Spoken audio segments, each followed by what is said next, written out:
So I told you one of the Broad Street bullies used yoga to reduce his weight by 50 pounds before he came in the NHL.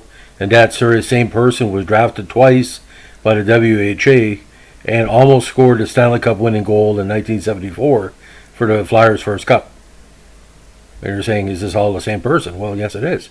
Andre Moose Dupont had a very interesting career in hockey, and very more complex after he when he tried to get in the NHL from the Q.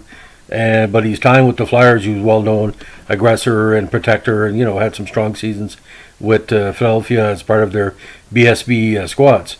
But he basically rose from Three Rivers, Quebec, as probably one of the most complex players to ever play defense for the Philadelphia Flyers, because he would score a lot of points, but he would get a lot of penalties.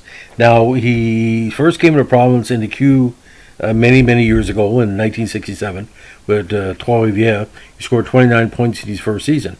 Now, by 69, he was at the Montreal squad in the OHA, and he had 16 points that year in 69.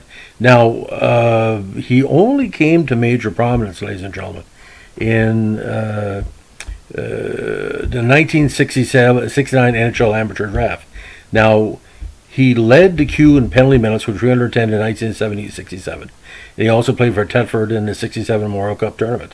Now, he also played for Verdun in the 68 Cup after being loaned by Troy Three Rivers.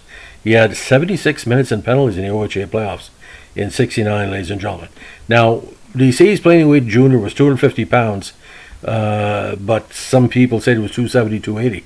He lost at least 40 pounds to get down to his legitimate playing weight, and he used yoga as part of his training regimen.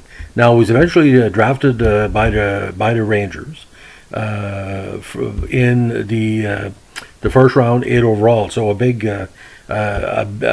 risk for the Rangers to draft somebody that was mostly a what they call an aggressor or an enforcer. Now, he eventually was sent to the minors. He played on the Omaha team that won the 69-70 CHL regular season title. He won the Adams Cup with Omaha in 1970, and he led the CHL playoffs with 75 penalty medals in that season. Now, he also was the CHL's Rookie of the Year in 1970 and was named to the All-Star team. Now, he also played in the Omaha squad that won the 71 CHL regular season title.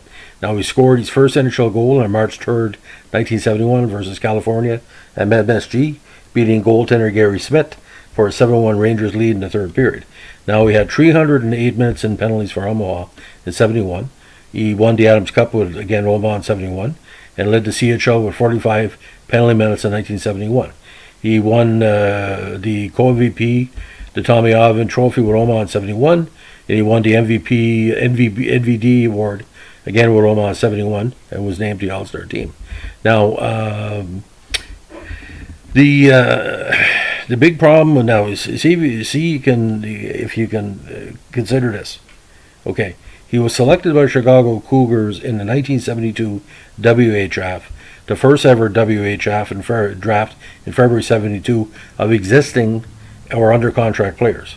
Now, he was also selected by the Winnipeg Jets in a 1973 WHA draft of professional players. Now, how does this work, ladies and gentlemen? If you didn't play for a WHA team, you could be still drafted. And because the Cougars never signed him, and the Jets never signed him, he was still available a third time, but unfortunately, he decided, or unfortunately for certain teams, he decided to start the NHL. Now, as soon as he arrived in NHL, he became of heavy prominence. Now, don't forget, he was a big part of the Quebec International Pee Wee hockey program. Played with Three Rivers in '61. Now, again, he had 7 games with the Rangers in '71, and then ended up traded to the Blues in '72 as part of a multiplayer deal, along with Jack Eagers and Mike Murphy, for Gene Carr, Jim Lawrence, and Wayne Connolly on November 15, 1971. Now, he eventually found his way with the Flyers in 1973 season, and he had a goal and 6 assists in 7 games, but didn't play for them in the he played for them in the semifinal round against Montreal and showed some impressive numbers. Now, 74, he was a big part of the Broad Street Bullies, the second wave after the late 60s wave. 23 points in a regular season and 7 points in the playoffs. Now, he almost scored a game-winning goal in the 1-0 win against Boston. It looked like it was his at first, but Rick McClish had tipped it in, so he was that close to immortality. Now, his best season as a Flyer was the next year when he had 32 points in 80 games, but the penalty minutes were racked up back-to-back seasons between 73 and 79. It was 215, 216 consistent, 276, 214, 225, and 135. Now, it was with the Flyers for the remainder of the decade before he ended up with the Nordiques, where he finished out his career with 3 solid seasons with Quebec, and he helped the team beat Montreal in the Battle of Quebec in '82, and he got them to the semifinals. Now, he eventually became head coach of the. He almost became a head coach in the 1990s, but got his start with Three Rivers in the 83-84 season and was there for at least 2 campaigns. Now, he eventually resigned from the team due to his dispute with ownership. Now, he was named the Ottawa Amateur Scout for Quebec prior to the team's 93 season and remained in the post through 96. Now, he owned and operated a sporting goods store in Three Rivers in the 80s and also became a scout and development counselor for player agent Park Hobie's Parafait Group, a sports management company in 97. In his role, he helps to identify potential clients and help them develop these young players to be ready for a career of professional hockey on and off the ice. Now, he held quite a few records and quite a few distinctions. He was, again, he finished 10th in the final 75-76 NHL All-Star voting among defensemen. He was also traded to Philadelphia in '72 at the request of Fred Shero, who had coached him in Omaha. Now, he scored 3 game-tying goals for the Philadelphia Flyers during the '77 season, and for most of his glory years with Philadelphia, he was teamed with the veteran Barry Ashby on defense. Now, his most well-known move, of course, is the Moose Shuffle, in which he jumped up and down, running in place when he scored a goal. Not as, obviously, much more dramatic than Filingo's jump, but the Moose jump was kind of perfected, especially in the big games against Boston, Montreal, the Rangers, and the other key ones. Now, one thing about Moose, I don't really know where the nickname started. I've asked different people. Now, did he have a face of a moose because he was a big guy? But if you wanted a toughness, Andre Dupont, the Moose, was part of that French Connection wave of the Flyers that started with Bernier and the other players and really hit the heights with him. But he was a fan favorite in the spectrum, ladies and gentlemen.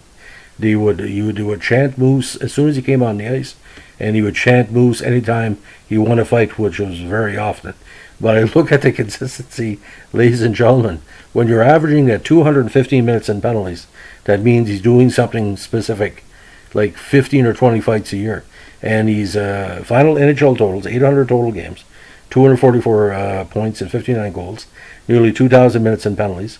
And in 140 playoff games, he had 352 penalty minutes, and actually a good amount of playoff scoring, 32 points, including 14 goals in those contests. Now, he also spent time as Quebec's captain, taking over for the former WHA star Robert Fatorik.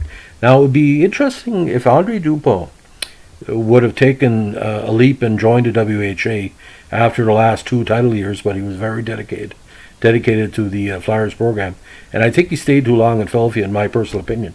He would, I think, have been a better fit for the Nordiques. He came in late because it extended his career, actually, by playing in Quebec. And he's still well thought of amongst the Francophone faithful all across North America. So that's the legend of Andre Moose Dupont. Thanks for listening. If you want to give me a like, comment, or subscribe, well appreciated, and keep up the good work, because you're listening to the best vintage NHL podcast channel in all of New Brunswick, which is like saying your best bottle washer in all of, I don't know, New Brunswick, New Jersey. How's that sound? Have a good day. Bye.